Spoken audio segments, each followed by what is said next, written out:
这个机器进牛奶了，那肯定是牛奶了，奶茶吧 ？OK， 是双电新人，来，需要多少伏的电压来看？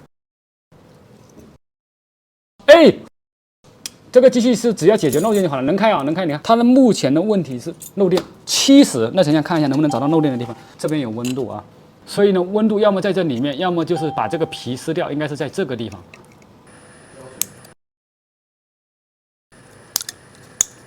然后剪到这里，很多人肯定说了，哎，翻车了，不是这里漏电，就是它漏电，看到没有？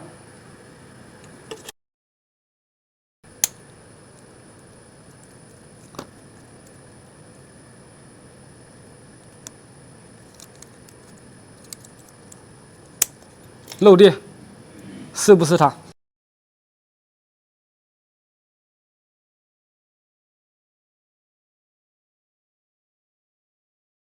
真是牛奶，很香啊，已经闻到奶香味了。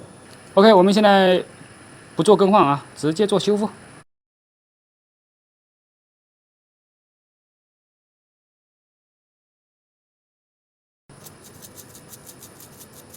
这个芯片修好之后，功能也不会缺失啊，不会有问题。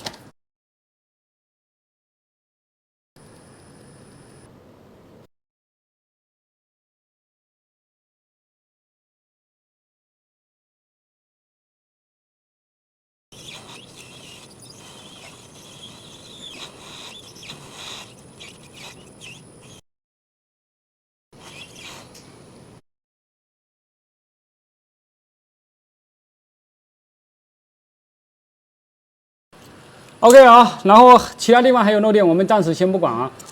我们哎不开了，高温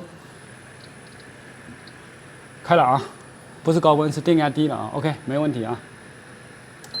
先开机看一下，电池坏了啊。为什么说电池坏了呢？我现在已经开到了8.5伏，电池是没有意向要往里面充电啊，所以电池也坏了。但机器 OK， 等下超声波起一下就不漏电了。设置声音，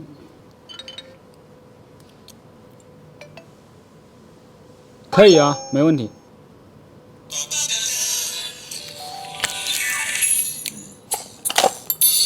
我准备给你们试一下屁股喇叭了，但是屁股喇叭没发奶，但听筒喇叭好了。它刚才那个就是前置音频 ，OK 了啊，这个机器就修复完成了。